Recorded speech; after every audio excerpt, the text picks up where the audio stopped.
नमस्कार। आप सभी का स्वागत है हमारे YouTube चैनल लक्षित IAS एकेडमी पर। पिछले वीडियो में हमने हिंदी भाषा के बारे में चर्चा की थी। हिंदी भाषा के स्वरों के बारे में अध्ययन किया था और उसके बाद में हमने व्यंजनों के बारे में अध्ययन किया था और उनके उच्चारण स्थान के बारे में भी अध्ययन किया था। आज हम हिंदी भाषा के जो मेन टॉपिक है कि हिंदी भाषा किस लिपि में लिखी गई है। आज हम जिस हिंदी भाषा को जिस तरीके से या जिस लिपि में पढ़ रहे हैं वो लिपि कौन सी है, कौन सी लिपि को हमारे भारतीय संविधान ने अपनाया है, उसके बारे में विस्तृत अध्ययन करेंगे और बहुत ही गहराई से सरल और शॉर्ट तरीके से समझने की कोशिश करेंगे। तो आज का हमारा टॉपिक है देवनागरी लिपि तथा हिंदी वर्तनी का मानकीकरण। यानी कि प्रत्येक भाषा की अपनी लिपि होती है। क्या होती है? लिपि होती है।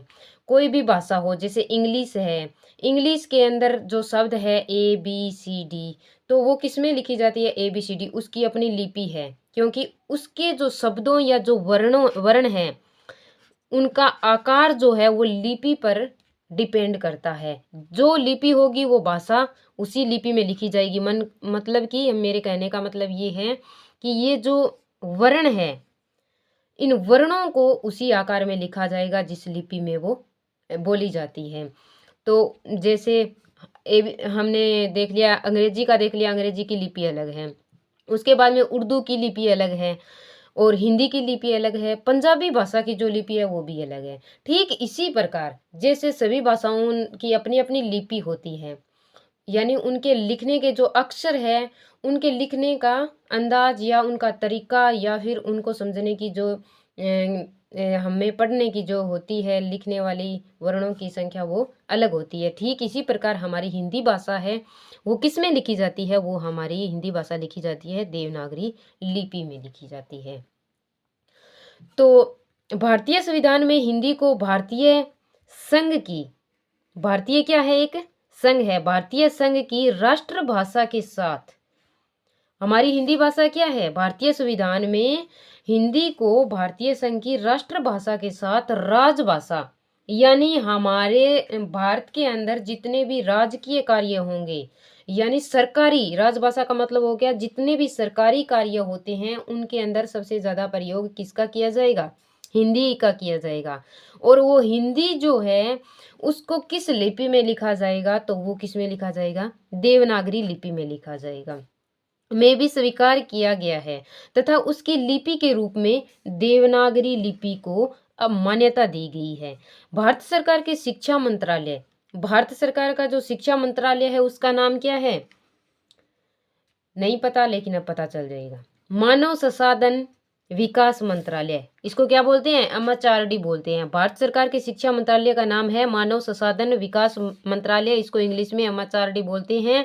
के अंतर्गत केंद्रीय हिंदी निदेशालय, केंद्रीय हिंदी निदेशालय के तत्वाधान में भाषाविदों, पत्रकारों, हिंदी सेवी संस्थाओं तथा विभिन्न मंत्रालयों के प्रतिनिधियों के सहयोग से देवनागरी लिपि तथा हिंदी वर्तनी का एक मानक रूप तैयार किया गया। यह स्वरूप ही आधिकारिक तौर पर मान्य है और अतः इसका ही प्रयोग करें। यानी कि हमारे भारतीय संविधान में स्पष्ट उल्लेख किया गया है कि भारतीय संघ की जो राष्ट्रभाषा हिंदी है, सबको पता है हमारे देश की राष्ट्रभाषा क्या है? हिंदी है।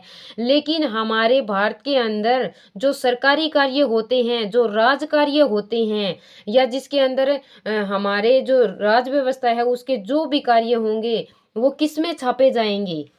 यानी हमारे जो अखबारों के अंदर जो भी हमारे सरकारी दस्तावेज वगैरह हैं वो किसके अंदर मुद्रित होके आएंगे? तो वो मुद्रित होके किस में आएंगे? राजभाषा के रूप में हिंदी के अंदर आएंगे। ये मान्यता दी गई है और इसको स्वीकार किया गया है। उसके बाद में हम इसको मान्यता देने वाले भी हमारे भारत सरकार के शिक्षा मंत्रालय MHRD ने के अंतर्गत इसको मान्यता दी गई है और इस लिपि को अपनाया गया है और आज हमारे देश के अंदर यही आधिकारिक तौर पर ये मान्य है। उसके बाद में देवनागरी लिपि का निर्धारित मानकीकरण, यानी देवनागरी लिपि किस तरीके से है, कैसी है, इसको किस रूप में लिखा जाता है, इसमें अक्षरों की बनावट कैसी होगी, इसको हम कैसे पहचानेंगे कि ये देवनागरी लिपि है, ये हमारी हिंदी की देवनागरी लिपि है। तो उन अक्षरों की जो बनावट है, जो चित्र रेखा है, जिसको देखकर हम पढ़ सकते हैं, जिसको देखकर हम समझ सकते हैं, यानी हमने जन्म से लेकर आज तक हिंदी का अध्ययन किया है, ठीक है। तो हम जब हरियाणा पंजाब के अंदर जाते हैं तो वहाँ पे क्या है कि वहाँ पे जो भी है सड़कों के ऊपर जो लगे होते हैं किलोमीटर वगैरह, गांव का नाम, शहर का नाम दिया होता है, वो पंजाबी में लिखा होता है। लेकिन हमें तो ज्ञान किसका है, आज तक हमने अध्ययन किसका किया, हिंदी में किया। तो हमें तो ओनली देवनागरी लिपि में ही पढ़ना आता है, हमें तो पंजाबी लिपि आती ही नहीं है, क्योंकि पंजाबी के अंदर जो लिपि अपनाई गई है वो तो उसका तो हमने कभी अध्ययन नहीं किया। तो हमें वो अक्षर क्या लगते हैं, ऐसे जैसे काला अक्षर भैंस बराबर होता लगता है ना, जो अनपढ़ होता है उसके लिए सारी लिपियां एक समान है। तो हमारे लिए भी वहां जाने के बाद में, दूसरे स्टेट में जाने के बाद में वो लिपियां इसी प्रकार हो जाती है, क्योंकि हमारे समझ में नहीं आती, क्योंकि हमने उसका अध्ययन नहीं किया। तो हमें क्या पता ये क्या लिखा हुआ है। तो हर एक चीज की अपनी लिपि होती है। इसी प्रकार बता रहे हैं कि उनके अक्षरों का उच्चारण एक होता है, अर्थ एक होता है, लेकिन उन अक्षरों का आकार कुछ इस तरह होता है जो अध्ययन करने से ही पता चलता है। हमने हिंदी में अध्ययन किया है तो हमें पता है देवनागरी लिपि में, हिंदी में ये जो शब्द है, जैसे भा रै तीय है, इसका मतलब ये भय है, ये रै है, ये ती है, ये है, यानी इसका मतलब भारतीय बन गया। लेकिन यही शब्द जब इंग्लिश में लिखेंगे तो इसमें इसको क्या लिखा जाएगा, इंडिया लिखा जाएगा, मतलब INDAN, इंडिया, इंडियन लिखा जाएगा, ठीक है। उसके बाद में यदि इसको पंजाबी में लिखा जाए तो वो अलग होगी, यदि इसको उर्दू में लिखा जाए तो उसके लिए आकारों का, यानी अक्षरों का जो आकार होगा वो चेंज हो जाएगा। तो इसी तरीके से इस लिपि को अपने अपनाया है, ठीक है ना। अब आ गया समझ में। तो अब देवनागरी लिपि के अंदर अक्षरों का आकार कैसा है उसके बारे में हम अध्ययन करने वाले हैं, ठीक है। लिपि समझ में आ गया, अभी लिपि क्या होता है, ठीक है। लिखना, लिपि का मतलब होता है लिखना, और लिख के हम जब पढ़ते हैं तो लिखी हुई चीज को ही पढ़ते हैं, ठीक है ना। तो लिखा किस में जाता है, कैसे लिखा जाता है। तो सबसे पहले देवनागरी लिपि का जो निर्धारित मानकीकरण किया गया है उसके अंदर सबसे पहले स्वर आते हैं। तो हमारे हिंदी भाषा के जो स्वर हैं उनको कैसे लिखा जाएगा, कैसा आकार दिया गया है, कैसा रूप दिया गया है। तो हमारे स्वर जो कैसे है, दिखने में कैसे दिखाई देते हैं, कैसे हम उसका अध्ययन करते हैं, कैसे हम स्कूल के अंदर पढ़ते हैं और कैसे हम उसका ज्ञान प्राप्त करते हैं। तो हमारे जो स्वर है हिंदी भाषा देवनागरी लिपि का वो है ए। कैसा है, ऐसा है। हमने शुरुआत से कक्षा 1 से सीखा है, ए ऐसे लिखा जाता है, आ इ ई उ ऊ री ए ऐ ओ औ, यानी कि हिंदी के स्वरों का आकार ऐसा होगा।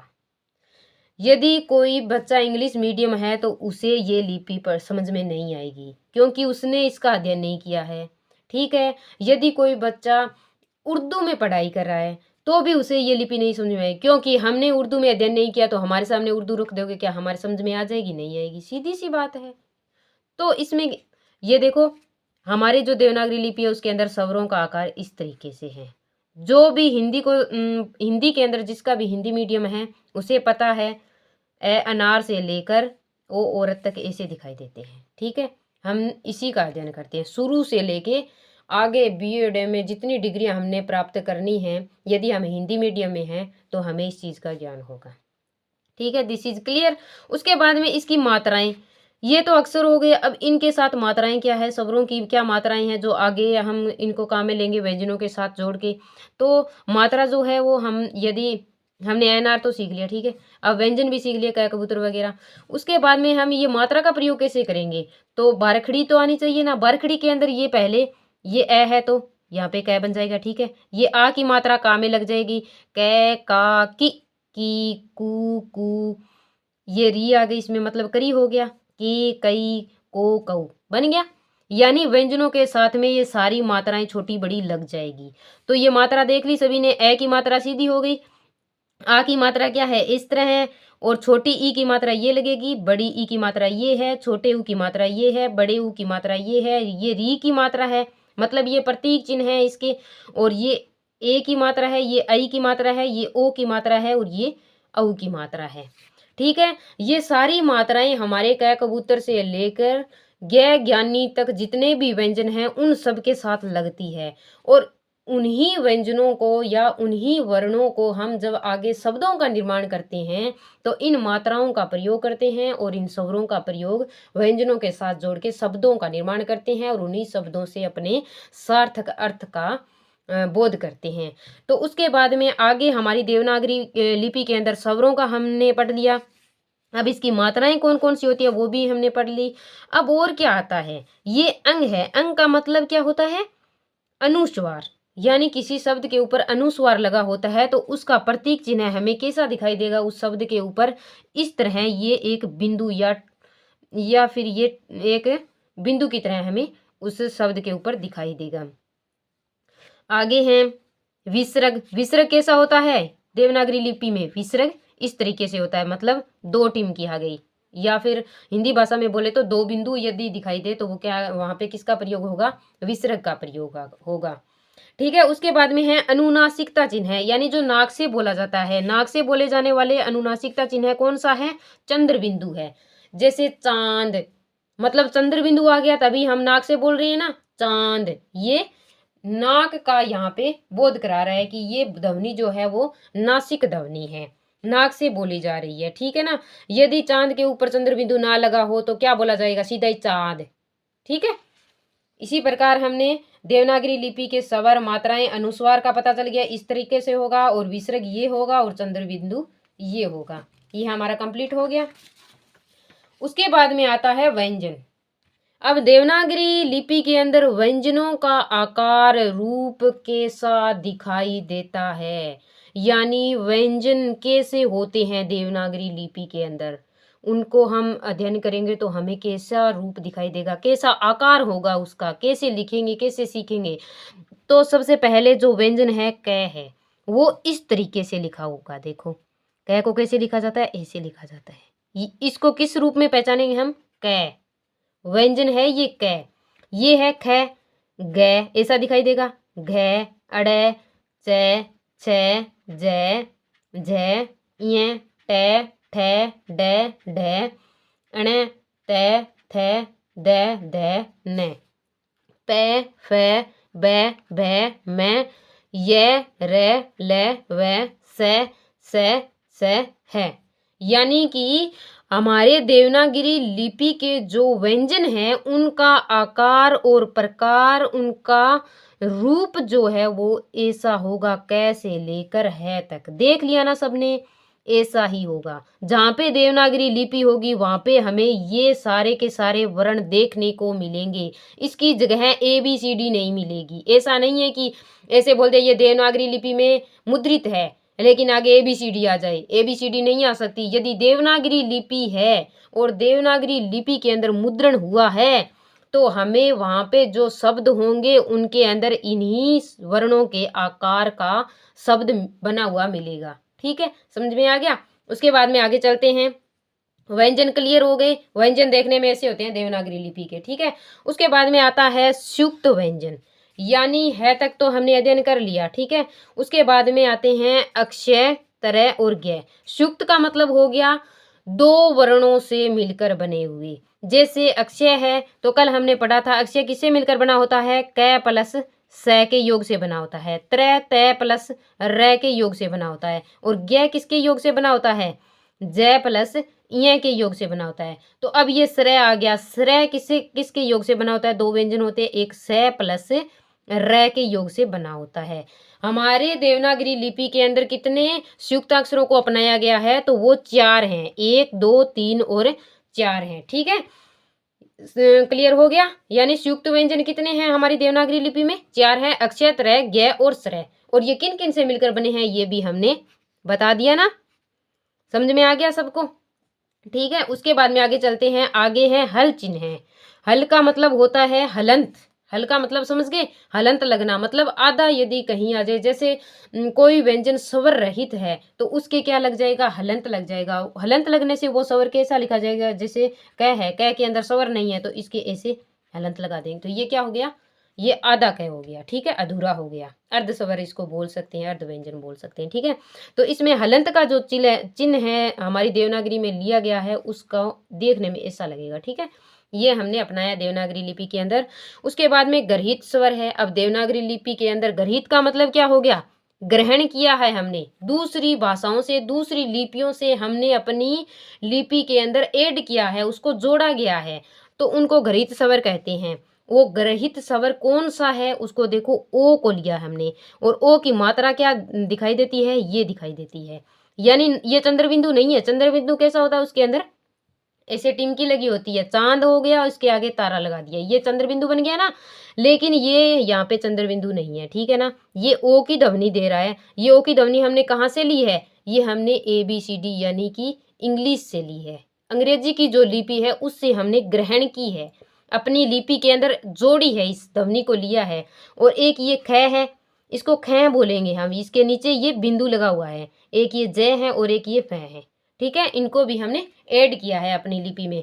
इसको हमने इंग्लिश से लिया है, इसको हमने उर्दू वगैरह से लेके यहाँ पे अपनी लिपि के अंदर जोड़ा है, क्योंकि इनकी हमें कमी महसूस हो रही थी कि हमारी लिपि में यदि ये ध्वनियाँ आ जाती तो कैसा लगता, तो हमने इसको जोड़ दिया, ठीक है।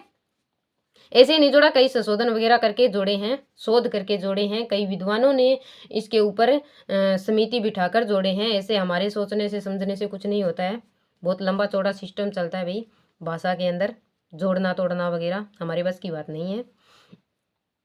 तो आगे है हिंदी वर्तनी का मानकीकरण। अब हिंदी वर्तनी का मानकीकरण किया गया है, ठीक है। मानकीकरण मतलब एक मानक के रूप में इसको प्रस्तुत किया गया है, ठीक है। अब उन मानकों को हमें भी मानना पड़ेगा। यदि हम देवनागरी लिपि का प्रयोग करते हैं तो हमें जो देवनागरी लिपि यानी हिंदी वर्तनी की जो मानकीकरण की जो रेखा बनाई गई है, जो नियम बनाए गए हैं, हमें उनके अनुसार ही रचना करनी पड़ेगी, ठीक है। तो इसके अंदर कौन कौन से नियम बताए गए हैं देवनागरी की लिपि के, उसके बारे में हम वर्णन करेंगे, अभी देखो अध्ययन करेंगे। तो देखो संयुक्त वर्ण है, यदि कोई संयुक्त वर्ण आ जाए, ये तो संयुक्त व्यंजन हो गए। अब संयुक्त वर्ण है मतलब कि वर्णों को जोड़ना है, तो कैसे जोड़ेंगे, खड़ी पाई वाले व्यंजन, यानी जो खड़ी पाई वाले व्यंजन है, खड़ी पाई वाले व्यंजनों का संयुक्त रूप खड़ी पाई को हटाकर ही बनाया जाना चाहिए। यदि एक वर्ण को दूसरे वर्ण के साथ जोड़कर लिखना है तो हम क्या करेंगे, जैसे खड़ी पाई वाले हैं, कोई भी व्यंजन है, जैसे ये ख है, ठीक है, इसमें ये पाई खड़ी है ना, तो जब हम इसको किसी और के साथ जोड़ेंगे तो इसमें से क्या है, ये पाई हटा देंगे, इस तरह से लिखेंगे। जैसे व्याख्या होती है ना, व्याख्या,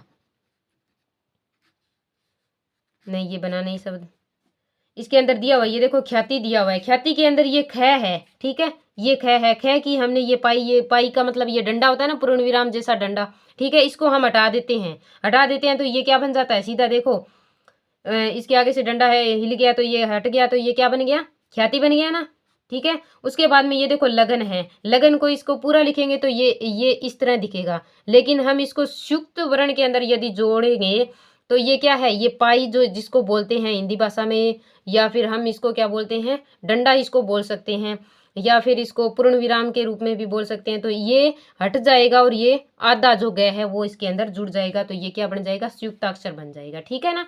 ये हो गया। अब ये विधन है, इसके अंदर से पाई हटा दी, जैसे ये कच्चा लिखा हुआ है, इसके अंदर से पाई हटा दी। फिर ये छज्जा है, इसके अंदर से पाई हटा दी। फिर ये नगण्य है, इसके अंदर से पाई हटा दी। फिर ये कुत्ता लिखा हुआ है, इसके अंदर से क्या लिख दिया, आधा तय लिख दिया, तो इसके अंदर से ऐसे पाई हटा दी, ठीक है ना। तो इसके बाद में ये पथ्य है, ध्वनि है, न्यास है, प्यास है, डिब्बा है, सभ्य है। यानी संयुक्त वर्ण यदि हम बनाएंगे तो संयुक्त वर्णों को जोड़ने के लिए सीधी सी बात है भाई, उसकी जो खड़ी पाई है उसको हटा देंगे, बाकी बचा हुआ आधा शब्द आगे वाले वर्ण के साथ जोड़ देंगे, तो वो क्या बन जाएगा, संयुक्त वर्ण बन जाएगा। इजी है, इसमें क्या दिक्कत वाली कोई बात ही नहीं है। हो गया क्लियर, ठीक है।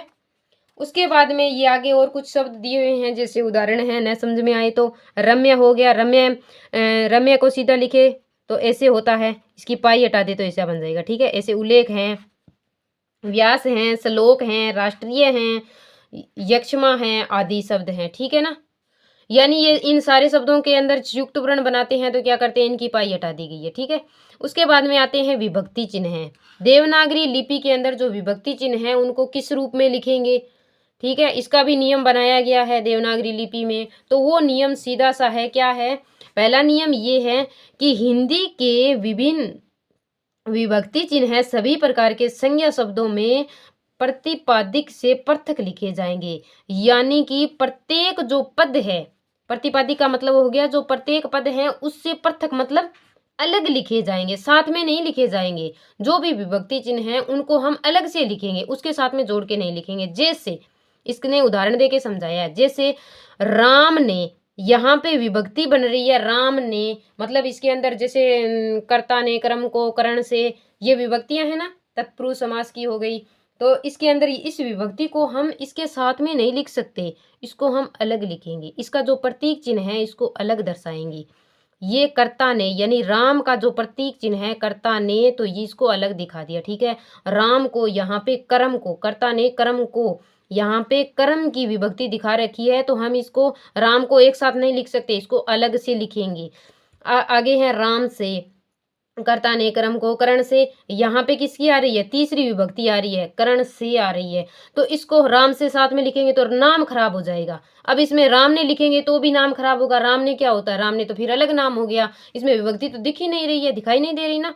तो इसी तरीके से देवनागरी लिपि के अंदर विभक्ति चिन्ह के लिए अलग से कहा गया है कि इसको अलग लिखेंगे, हम साथ में नहीं लिखेंगे, इसको क्या करेंगे, पृथक से अलग से लिखेंगे। जैसे यहाँ पे लिख दिया राम ने, राम को, राम से, ये विभक्ति आ रही है, ठीक है ना, ये अलग से लिखी हुई है। आदि तथा स्त्री ने, स्त्री को, स्त्री से, ठीक है, ये साथ में नहीं लिखेंगे, फिर ये गलत हो जाएगा। तो सर्वनाम शब्दों में ये चिन्ह है प्रतिपादिक के साथ मिलाकर लिखे जाएंगे। यहाँ पे देखो, यहाँ पे कर्ता है, कर्म है और करण है। यदि सीधा संज्ञा दी गई है तो उसके अंदर क्या होगा, अलग लिखे जाएंगे। यदि संज्ञा के स्थान पर काम आने वाले शब्दों को क्या कहते हैं, सर्वनाम कहते हैं। सर्वनाम किसे कहते हैं, संज्ञा के स्थान पर काम आने वाले शब्दों को कहते हैं। तो राम की जगह पे क्या हो गया, उसे हो गया, उसने हो गया, ये हो गया, तो ये क्या है, सर्वनाम आ गया। सर्वनाम आ गया तो सर्वनाम के साथ में हम विभक्ति का प्रयोग कर सकते हैं, ये नियम बनाया हुआ है। ठीक है, उसे ने, हमें जैसे देखो उदाहरण के लिए उसने, तो यदि इसमें हम सर्वनाम को अलग करेंगे तो ये फिर उसने, अलग अलग थोड़ी बोलेंगे, ठीक है ना, ये अलग सा अजीब सा लगेगा। उसको अलग लिखेंगे तो फिर अलग अलग अर्थ देगा, ठीक है ना। तो यहाँ पे ये नियम बनाया हुआ है कि सर्वनाम के तो हम विभक्ति साथ में लिख सकते हैं, लेकिन कर्ता कर्म करण के साथ नहीं लिख सकते, संज्ञा शब्दों के साथ नहीं लिख सकते। ये देखो स्पष्ट लिखा हुआ है, संज्ञा शब्दों में प्रतीक चिन्ह है जो भी है, विभक्ति चिन्ह है, साथ में नहीं लिख सकते हैं। सर्वनाम शब्दों के लिख सकते हैं, स्पष्ट लिखा हुआ है, ठीक है ना। तो यहाँ पे हमारा डाउट क्लियर हो जाता है कि संज्ञा शब्दों के साथ विभक्ति लिख सकते हैं, साथ में नहीं, अलग से, लेकिन सर्वनाम शब्दों के साथ लिख सकते हैं, इनको अलग से लिखने की जरूरत नहीं है। जैसे इसने बता दिया, इसको यानी उसको, इसको, उससे, उसने, ठीक है ना, ये समझ में आ गया। ठीक है, इसके बाद में आगे चलते हैं। ये खैब नियम क्या दिया हुआ है, सर्वनाम के साथ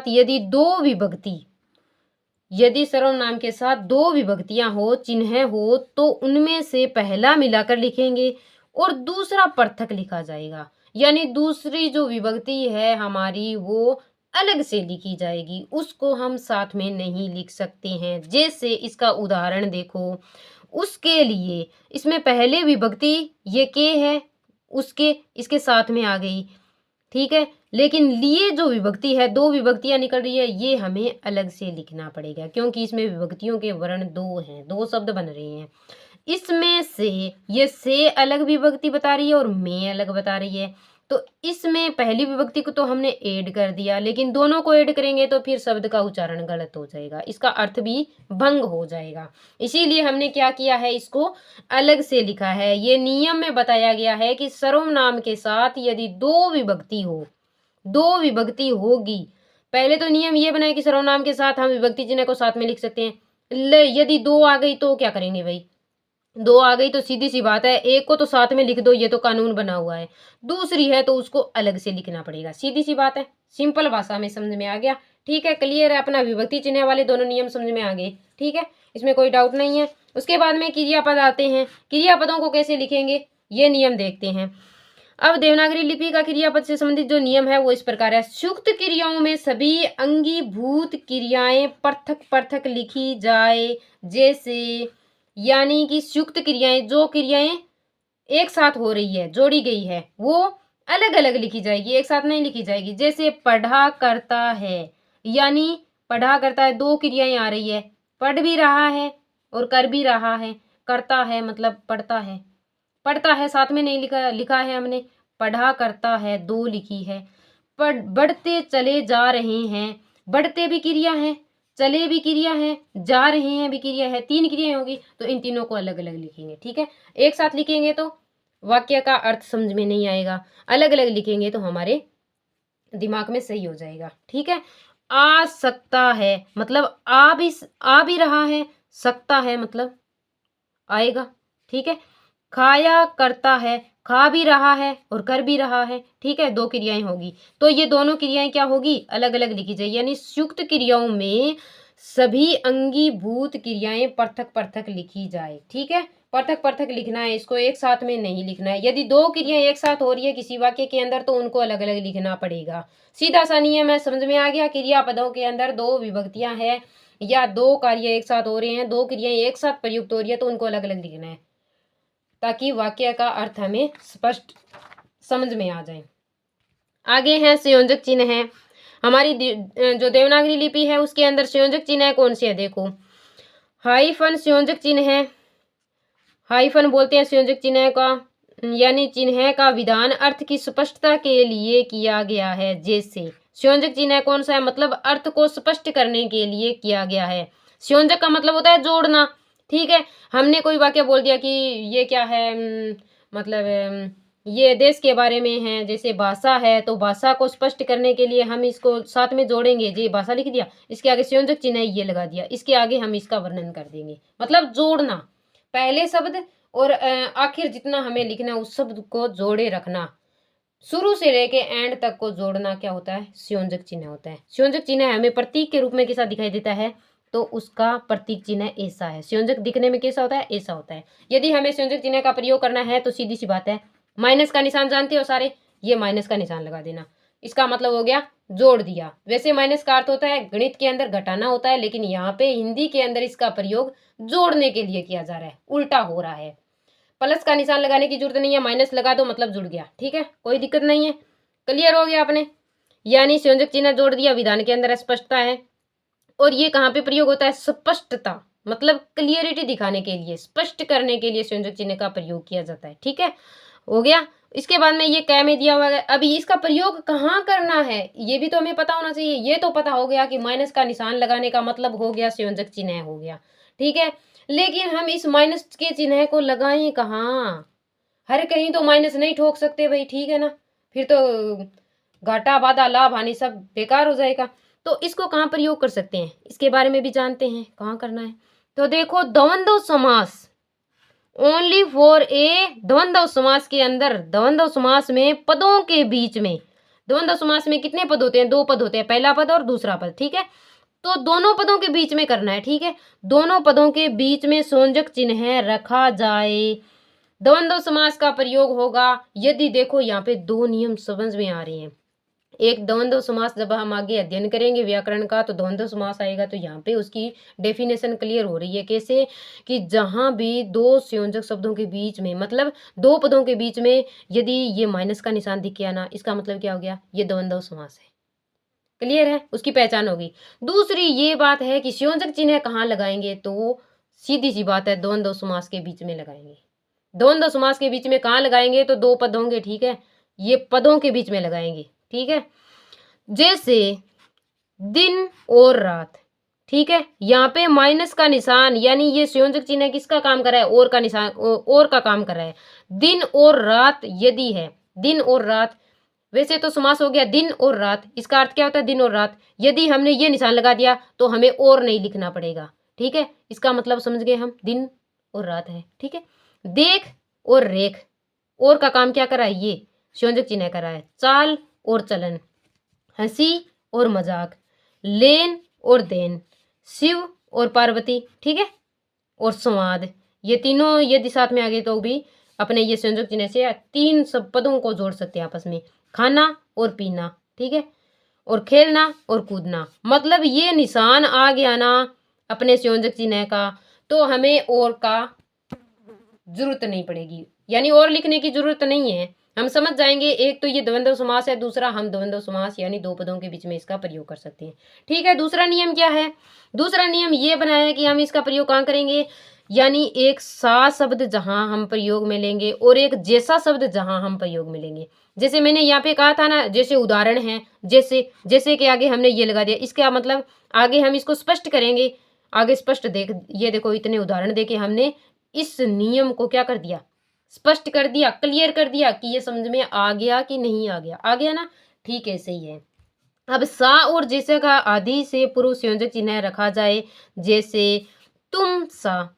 ठीक है, अब क्वेश्चन एग्जाम में कैसे आता है कि जैसा और सा चिन्ह से पहले कौन सा प्रतीक चिन्ह है काम में लिया जाता है या उपयोग में लिया जाता है या उसका प्रयोग किया जाता है, तो हमें पता होना चाहिए। सा और जैसा हम सोचते हैं, सा और जैसा से पहले क्या लगाएं, प्रश्नवाचक चिन्ह लगाएं, पूर्ण विराम लगाएं, बराबर का चिन्ह लगाएं, तो क्या लगाएं, ब्रैकेट का निशान लगाएं, नहीं नहीं ब्रैकेट का निशान, तो उद्धरण चिन्ह लगाएं, उद्धरण चिन्ह भी नहीं लगा सकते। तो किसका लगाना है, हमें सही याद होना चाहिए। सही क्या है इसके लिए, सही इसके लिए है संयोजक चिन्ह। संयोजक चिन्ह कैसा होता है, माइनस के जैसा होता है। ठीक है, तो सा और जैसा के लिए कौन सा चिन्ह का प्रयोग करेंगे, हम संयोजक चिन्ह का प्रयोग करेंगे। संयोजक चिन्ह हमें पता ही है कैसा है। ठीक है, क्लियर हो गया। अब मोटा सा, कौन सा, कपिल, जैसा, चाकू से। ठीक है ना, हो गया क्लियर, कोई डाउट नहीं है। अभी आगे वाले चलें, आगे टॉपिक में। आगे इसका तीसरा नियम देखो, तत्पुरुष समास में संयोजक चिन्ह का प्रयोग वहीं किया जाए जहां उसके बिना अर्थ के स्तर पर भ्रम होने की संभावना हो, अन्यथा नहीं। जहां पे जरूरत हो वहीं पे करेंगे, ज्यादा फालतू हम इसका प्रयोग नहीं कर सकते, क्योंकि इसमें क्या हो जाता है, अर्थ का भंग हो जाता है। ठीक है, जहां पे हमें इसे भ्रम लगे कि इसका अर्थ गलत निकल सकता है या इसका अर्थ कुछ और निकल रहा है, वहां पे हम इसका प्रयोग कर सकते हैं। जैसे उदाहरण दिया है, भू आगे संयोजक चिन्ह से तत्व, यानी भू तत्व का मतलब, यहाँ पे भू का मतलब भूमि होता है ना, भूमि का मतलब वैसे पृथ्वी होता है, तो भू का मतलब यहाँ पे पृथ्वी से हो गया, तत्व मतलब तत्व यानी पृथ्वी का तत्व। यहाँ पे तत्पुरुष समास बन रहा है, पृथ्वी का तत्व। ठीक है ना, यहाँ पे संयोजक चिन्ह आ गया। और यदि हम संयोजक चिन्ह न लगाने पर भूतत्व लिखा जाए, और इसका अर्थ क्या होगा, भूतत्व मतलब भूत से संबंधित हो गया, यानी भूत होने का भाव भी लगाया जा सकता है। यानी भूत तत्व यानी भूत का कोई भाव होगा, भूत का कोई तत्व होगा। ठीक है ना, इसी तरीके से तो ये अर्थ भंग ना हो, इसमें भ्रम कोई पैदा ना हो, इसीलिए हम इसका प्रयोग हम तत्पुरुष समास में थोड़ा लिमिट से लगा सकते हैं। ठीक है ना, कुछ नियमों के आधार पर लगा सकते हैं, ज्यादा इसका प्रयोग नहीं कर सकते। सामान्यतः तत्पुरुष समास में संयोजक चिन्ह लगाने की आवश्यकता नहीं है, इसने बता दी, ज्यादा नहीं है। अतः शब्दों को मिलाकर ही लिखा जाए, यानी जैसे शब्दों को एक साथ ही लिखना है, अलग अलग नहीं लिखना है। अलग अलग लिखेंगे तो उसके अर्थ दो निकलेंगे। ठीक है ना, हमें दो अर्थ नहीं, एक ही अर्थ निकालना। ठीक है, राम राज्य, राम का राज्य हो गया। ठीक है, एक साथ लिख दिया। राजकुमार, राजा का कुमार हो गया। गंगा जल, गंगा का जल हो गया। ग्रामवासी यानी ग्राम के वासी हो गए। आत्महत्या यानी आत्मा की हत्या हो गई, आदि शब्द आ गए समझ में। यहाँ पे तत्पुरुष समास का अर्थ निकल रहा है, स्पष्ट है, इसमें हमें संयोजक चिन्ह लगाने की कोई जरूरत नहीं है। ठीक है, किंतु ए नख, ए नख, बिना नख का, यदि हम ए के आगे संयोजक चिन्ह लगाएंगे तो इसका अर्थ क्या निकलेगा, बिना नख का। और यदि ए नति, नम्रता का अभाव। ठीक है, ए आगे इसका संयोजक चिन्ह प्रस लगाएंगे, जिसे किसी ने छुआ न हो, अप्रस का मतलब ये हो गया। ठीक है, आदि शब्दों में संयोजक चिन्ह लगाया जाना चाहिए, इसके अंदर लगाएंगे तो सही रहेगा, इनका ये अर्थ निकलेगा। ठीक है, यदि हम इसके बीच में संयोजक चिन्ह नहीं लगाते हैं तो इनका क्या होता है, एनख का क्या बनाएंगे, कोई शब्द ही नहीं बन रहा एनख। अन्यथा अनख का सीधा हो गया अनति, अनति क्या होती है, कोई शब्द नहीं होता, कोई अर्थ नहीं है इसका। अप्रस का भी कोई मतलब नहीं है, शब्द बन जाते हैं तो इनका कोई अर्थ नहीं निकलता। अर्थ नहीं निकलता तो वो शब्द कोई काम के नहीं होते, वो बेकार हो जाते हैं। यदि हम इनके बीच में ऐसे संयोजक चिन्ह का प्रयोग करेंगे तो उनका अर्थ निकलेगा, हमें उसका उस अर्थ का हम आगे भी प्रयोग कर सकते हैं, तो वही हमारे लिए सार्थक होगा। ठीक है ना, ये क्लियर हो गया। उसके बाद में आगे का नियम है अव्यय, यानी जो अव्यय है हिंदी भाषा के अंदर, उनका प्रयोग कैसे बताया देवनागरी लिपि के अंदर। तो अव्यय का मतलब होता है तक साथ, यानी आदि अव्यय सदा पृथक लिखे जाएं।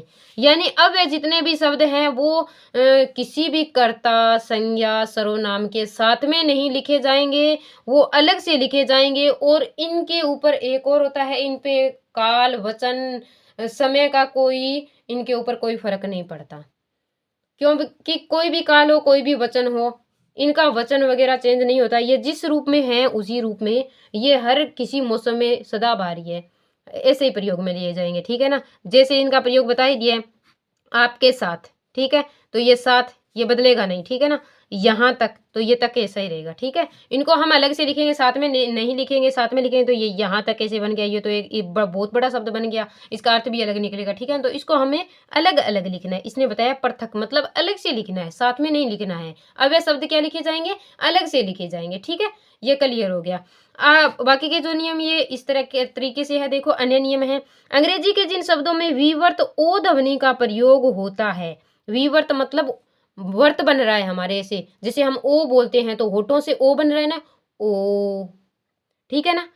तो विवर्त ओ ध्वनि का प्रयोग होता है, उनके शुद्ध रूप का हिंदी में प्रयोग अभिष्ट होने पर आ की मात्रा के ऊपर चंद्र, ये अर्धचंद्र का प्रयोग, ऐसे चंद्र चंद्र चांद चांद लिखना है अपने को, और ये पाई खड़ी पाई लगा देंगे का प्रयोग किया जाए। हमने एक नियम और जोड़ा है अपनी देवनागरी लिपि में, वो ये है कि अंग्रेजी के जिन शब्दों में ओ ध्वनि है, यानी ओ की ध्वनि निकल रही है, उस ध्वनि के अंदर हम इस प्रतीक चिन्ह को ऐड कर सकते हैं। जैसे कॉलेज है, कॉलेज के अंदर को के अंदर ओ की मात्रा आ रही है, ओ की ध्वनि निकल रही है ना, तो इसके अंदर हम कॉलेज को इस तरीके से ऐसे लिखेंगे तो ये अजीब लगेगा, गलत सा लग रहा है ना, तो इस ओ को हम इस तरीके से भी लिख सकते हैं, ठीक है ना। ऐसे ये कॉलेज बन गया, ये ज्यादा बेटर लग रहा है। तो इस ध्वनि को हमने ग्रहण किया, ठीक है ना, इंग्लिश का ये ओ ध्वनि वाली। तो यदि चंद्र बिंदु लगा देंगे तो इसका अर्थ भंग हो जाएगा, ये तो कॉलेज बन गया, इसका कोई मतलब नहीं है। तो हमें ये चंद्र बिंदु नहीं लगाना है भाई, सीधी सी बात है, सीधा चंद्र चंद्र लगाना है, बिंदु नहीं लगाना है। जहां पे बिंदु लगेगा वहां पे अनुनासिक शब्द बन जाएगा, और ये सीधा चंद्र लगेगा तो वहां पे क्या बनेगा, इंग्लिश के ओ ध्वनि निकलेगी, ठीक है ना। तो इस तरीके से ये डॉक्टर शब्द है, डॉक्टर के अंदर ये देखो पाई लगी हुई है, ऊपर सीधा चांद है, ठीक है, डॉक्टर बन गया, कोऑपरेटिव बन गया, आदि का प्रयोग हम कर सकते हैं। इंग्लिश के शब्दों को भी हमने अपनी देवनागरी लिपि के अंदर ऐड किया है। इसके बाद में आगे है, हिंदी में कुछ शब्द ऐसे हैं जिनके दो दो रूप बराबर चल रहे हैं, एक साथ दो रूप देखने को मिल रहा है, यानी कि दो दो रूप चल रहे हैं, भी कोई कोई सा भी रूप लिख दो सही है, ठीक है। तो ये शब्द छंटे हुए हैं, गिने चुने हैं, सारे ही नहीं हैं। तो ये शब्द कौन कौन से हैं जिनको हम कोई भी रूप में लिख दे तो वो हमारे सही होंगे, शुद्ध होंगे। तो इनको देखो, विद्वत विद्वानों ने समाज के अंदर दोनों रूपों को एक सी मान्यता दी है। जैसे गर्दन है, गर्दन को यदि हम इस तरीके से लिखेंगे तो भी हमारा सही है, और यदि ऐसे लिखेंगे तो भी हमारा सही है। ये गर्दन भी सही है और ये गर्दन भी सही है, इस गर्दन को हम किसी भी तरीके से लिख सकते हैं, ठीक है ना, तो ये हमारा सही होगा। लेकिन देखो ये उच्चारण की जो वर्तनी है वो ऐसी होनी चाहिए, ठीक है ना, और इसमें कुछ ऐड नहीं करना है। यदि गर्मी को ऐसे लिखेंगे तो भी चलेगा, और गर्मी को ऐसे लिखेंगे तो भी चलेगा, सही है दोनों ही रूप। ये बर्फ को ऐसे लिखेंगे तो भी चलेगा, ये भी लिखेंगे तो भी चलेगा। यानी मान्यता दे दी है देवनागरी लिपि ने, इस शब्द को भी मान्यता दे दी है, ये भी सही है, इसको भी मान्यता दे दी है, ये भी सही है। बिल्कुल का भी अर्थ यही है, और इस बिल्कुल का भी अर्थ एक ही है। सर्दी भी यही अर्थ देती है जो ये सर्दी देती है, ठीक है ना। कुर्सी का मतलब यही है जो इस कुर्सी का है, ठीक है। भर्ती ये भी सही है, भर्ती ये भी सही है। फुर्सत नाम ये भी सही है, फुर्सत नाम ये भी सही है। यदि बर्दाश्त को हम ऐसे लिखते हैं तो ऐसे भी लिख सकते हैं, कोई फर्क नहीं पड़ता। यदि वापस को हम ऐसे लिख सकते हैं तो वापस भी हमारे लिए सही होगा। आखिर शब्द ऐसे भी लिख सकते हैं और आखिर भी लिख सकते हैं इसको। बर्तन को ऐसे भी लिख सकते हैं और बर्तन को ऐसे भी लिख सकते हैं। दोबारा भी लिख सकते हैं और दोबारा भी लिख सकते हैं। दुकान भी लिख सकते हैं और ये दुकान भी लिख सकते हैं। यानी देवनागरी लिपि के अंदर इतने ही शब्द हैं, गर्दन से लेकर के दुकान तक इतने ही शब्द हैं जिनको हम दो रूपों में मान्यता दे चुके हैं। इनके दो रूपों को हम अपना सकते हैं, इसका एक रूप लिखने की जरूरत नहीं है। यदि हमें एक रूप नहीं आता है तो हम दूसरे रूप को भी लिख सकते हैं। कई बारी एग्जाम में क्वेश्चन आ ही जाता है कि इनमें से शुद्ध शब्दों को छांटिए। ये बर्फ दे दिया, बर्फ दे दिया, ठीक है, और साथ में ये बिल्कुल दे दिया। इसमें से क्या है कि जो गलत अशुद्ध शब्द है उसको छांटिए। तो ये बर्फ, ये बर्फ, बच्चे क्या करते हैं कि एक ही बर्फ, या तो ये सही है या ये सही है, दोनों में से एक तो इनमें से गलत ही है, तो इसको गलत कर देते हैं, यही गलत होगा, दूसरे तो सही है। अब ये नहीं सोचते कि मान्यता तो मिली, इसको भी है, इसको भी है, इसको भी मिली है, जो गलत है वो अलग ही होगा शब्द, ठीक है ना, इनमें से नहीं है। हमको ये इतने याद करने होंगे कि इन शब्दों को कैसे भी लिख दो, इनको मान्यता प्राप्त है, ये हमारे सही ही होंगे, गलत नहीं होंगे। इनके अलावा यदि कोई शब्द आता है तो वो गलत होगा, ठीक है ना। अब है पूर्वकालिक प्रत्यय। पूर्वकालिक प्रत्यय यानी क्रिया से पहले इन जो प्रत्ययों का प्रयोग किया जाता है, जैसे पूर्वकालिक प्रत्यय कर यानी कर क्रिया से मिलाकर लिखा जाए, जैसे मिलाकर, यानी यदि ये जो कर क्रिया है, यानी ये जो प्रत्यय है, प्रत्यय बाद में ऐड होते हैं ना, शब्द के बाद में इनको प्रयोग में लिया जाता है, तो ये कर की जो क्रिया है इसको हम शब्द के साथ मिलाकर लिखेंगे, जैसे मिलाकर, ठीक है ना। ये कर क्रिया है, इसके साथ में आ रही है शब्द के साथ में। खा पी कर, ये देखो कर साथ में आ रहा है। पढ़ कर क्रिया को, ये जो प्रत्यय है वो साथ में लिखना है, अलग नहीं लिखना है। जैसे अव्यय को हमने अलग से लिखा था, लेकिन हम ये जो प्रत्यय हैं इनको साथ में लिखेंगे, अलग से नहीं लिखेंगे, ठीक है ना, ये बताया गया है। और इसके बाद में दिया है सीरो रेखा का प्रयोग प्रचलित रहेगा। सीरो रेखा समझ गए, ये ऊपर की जो रेखा है उसको हम ऐसे जैसे दिया हुआ है वैसे ही लिखेंगे, ठीक है ना। लगानी जरूरी है, खाली नहीं छोड़ सकते, ठीक है ना। ऐसे लिखना है, जैसे हमने सीधा एक क ख लिख दिया, ये नहीं माना जाएगी, इसके अंदर ये सीरो रेखा होनी चाहिए, रेखा होनी जरूरी है, इसको सीरो रेखा बोलते हैं, ठीक है ना। उसके बाद में है पूर्ण विराम के लिए खड़ी पाई का प्रयोग है किया जाए, ठीक है। पूर्ण विराम के लिए खड़ी पाई का प्रयोग किया जाएगा। और बाकी जो वर्ण दिए हुए, बाकी जो इंग्लिश के अंदर हमारे जो प्रतीक चिन्ह है, जैसे ये कोमा हो गया, ये अर्धविराम हो गया, और उसके बाद में ये प्रश्नवाचक चिन्ह हो गया, ये पूर्ण विराम हो गया, और ये बराबर का चिन्ह होगा। ये हमने सारे के सारे इंग्लिश में जैसे प्रयोग होते हैं वैसे ही हमने हिंदी के अंदर इनको ऐड कर लिया है। इनके अंदर हमने कोई भी परिवर्तन नहीं किया है, सेम टू सेम सीधा ही हमने अपने देवनागरी लिपि के अंदर मिला लिया है, ठीक है। इंग्लिश के अंदर इनका जहाँ प्रयोग होता है वहाँ पे हिंदी में भी वहीं पे होगा, ठीक है ना। हो गया ये क्लियर। इसके बाद में अंग्रेजी हिंदी अनुवाद कार्य तथा अन्य प्रशासनिक साहित्य में विषय के विभाजन, उप विभाजन और अवतरणों उप अवतरणों का क्रमांकन करते समय अंग्रेजी के, यानी यदि हमें अंग्रेजी हिंदी अनुवाद का कार्य हो या फिर अन्य प्रशासनिक कार्य हो और उसके कई भागों में बांटना हो, जैसे 1 2 3 4, यदि किसी के भाग हो गए 20 के, इस विभाग के 5 भाग हैं, तो उनको यदि हमें लिखना हो तो हम उसको किस में लिख सकते हैं, कि किस चीज़ का हम इस्तेमाल कर सकते हैं, कौन से वर्णों को हम प्रयोग में ले सकते हैं, तो वो हैं ए बी और सी को ले सकते हैं, ठीक है। अंग्रेजी के ए बी सी को ले सकते हैं, अथवा छोटी ए बी सी डी है इसको भी ले सकते हैं। के स्थान पर सर्वत्र क ख ग का प्रयोग किया जाए, यानी अंग्रेजी के ए बी सी और इस ए बी सी की जगह किसको करेंगे आज के बाद में हम क ख ग। संविधान के अंदर जोड़े गए हैं ना, 342 क, 342 ख, 342 ग, ज ट प, सारे व्यंजनों को जोड़ रखा है ना, वैसे ही हम ए बी सी की जगह किसका प्रयोग करेंगे, क ख ग का प्रयोग किया जाए। और ए ब स अथवा ए आ ई आदि का प्रयोग नहीं करेंगे। ज़्यादातर हमारे ए ब स द आते हैं ना, ऐसे एग्जाम में क्वेश्चन आते हैं, तो इसमें से कौन सा जी है, ब स द, तो इसका प्रयोग गलत है, ऐसे नहीं करेंगे। हमें कैसे करना है, देवनागरी लिपि के अंदर स्पेशल और स्पष्ट नियम दिया हुआ है, हम क से शुरू करेंगे, जितने भी आगे उसके पार्ट होते हैं हम क से लेकर आगे के व्यंजनों को इसमें ऐड करते जाएंगे। ए बी सी डी का प्रयोग नहीं करेंगे, क्योंकि ए बी सी डी तो अलग लिपि है, इसको हम अपनी देवनागरी लिपि में कैसे ऐड कर सकते हैं, दूसरी लिपि का प्रयोग हम नहीं कर सकते, अपनी लिपि का प्रयोग करेंगे, ठीक है। और इसके बाद में आगे है हमारा, इसके अंदर यदि जरूरत पड़ गई तो हम आवश्यकता अनुसार 1 2 3 अथवा रोमन संख्या का प्रयोग कर सकते हैं, इतनी हमें छूट दी गई है देवनागरी लिपि के अंदर। एबीसीडी का प्रयोग क्या है, वर्जित है, इसका प्रयोग नहीं कर सकते, सीधी स्पष्ट बात है। लेकिन क ख ग का यदि हमें प्रयोग बोरिंग लगे तो हम उसकी जगह दूसरा, हमारे पास एक ऑप्शन और दिया है, उसका ऑप्शन के अंदर दिया हुआ है 1 2 3 अथवा रोमन संख्या यदि हमें आती है, सारी नहीं आती, जितने हमें आती है जितना प्रयोग करना है, जैसे 5 तक आती है तो हम 5 तक इस रोमन संख्या का प्रयोग कर सकते हैं। यदि 10 तक आती है तो और अच्छी बात है, 1 2 3 4 10 तक लिखने की जरूरत नहीं है, हम ये लिख लेंगे। और यदि इन दोनों का प्रयोग नहीं है तो सीधी सी बात है, क कबूतर ख खरगोश, ये 10 तक जितने होते हैं लिख देना, ठीक है, उनका प्रयोग भी चलेगा, ठीक है। इसमें कोई क्लियर मतलब कोई डाउट नहीं है, सारा क्लियर हो गया, ठीक है। उसके बाद में देखो हिंदी के संख्यावाचक शब्दों का मानक रूप। सबसे ज़्यादा क्वेश्चन परीक्षा में यही आता है कि इनमें से कौन सा संख्यावाचक शब्द सही है, या फिर 21 को कैसे लिखा जाता है, 25 को हिंदी की मानक भाषा में कैसा लिखा जाता है, और 80 कैसे लिखा जाता है। शुद्ध शब्द लिखना है, ठीक है ना। इसका बहुत आता है, यानी 1 से लेकर 100 तक ऐसे क्वेश्चन हमारे आते हैं। इस गिनती के बारे में हमसे पूछते हैं।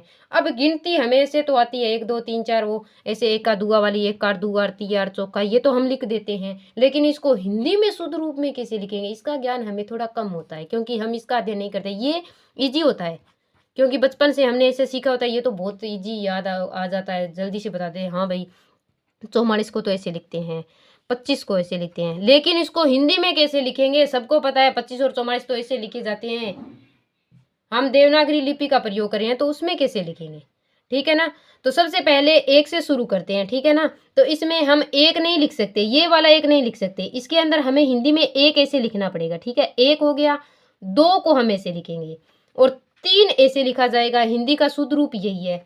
और 4 ऐसे लिखा जाएगा, और 5 को ऐसे लिखेंगे हम। इसके ऊपर चंद्र बिंदु है, देख लेना। और 6 है, वैसे तो सीधा बोलते हैं 6 ही होता है, मतलब हम सोचते हैं 6 है तो ऐसे सीधा 6 होगा। 6 नहीं है, हिंदी के अंदर जब लिखेंगे तो 6 के आगे है लगेगा। 6 है, 7 सीधा आ गया, ठीक है ना। 8 और 9 ऐसे लिखा जाता है वैसे तो। और यदि हिंदी के अंदर लिखना पड़ेगा, इसके ऊपर 2 मात्रा लगेगी, ठीक है। ये इसका शुद्ध रूप है। 10 है, 11 है, हिंदी के अंदर इसको 11 को क्या बोला जाएगा, 11 है। 12 है, 13 है, 14 है, 15 है, 16 है, 17 है, 18 है।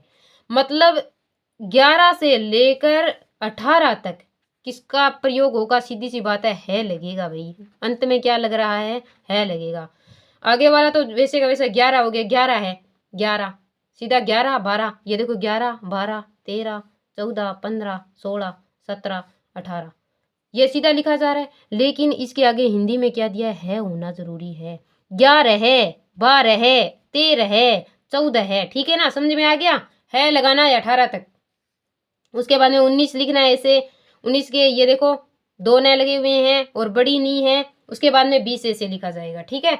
21 कैसे लिखा जाएगा, 21 को आधा क है और 21 ऐसे लिखा जाएगा। 22 ऐसे लिखा जाएगा। 23 24 25 26 27 28, 28 देखो कंफ्यूजन वाला सा है, ए आधा टे और 28, 28 हो गया। उसके बाद में 29, आपा 29 बोला, 29 है तो 29 ऐसे लिखा जाएगा। और 30 31 32 33 34 35 36 37 38 39, ये देखो 39 नहीं है, ये 39 लिखा हुआ है। 39 हिंदी में क्या 39 को क्या लिखेंगे, 39 लिखेंगे।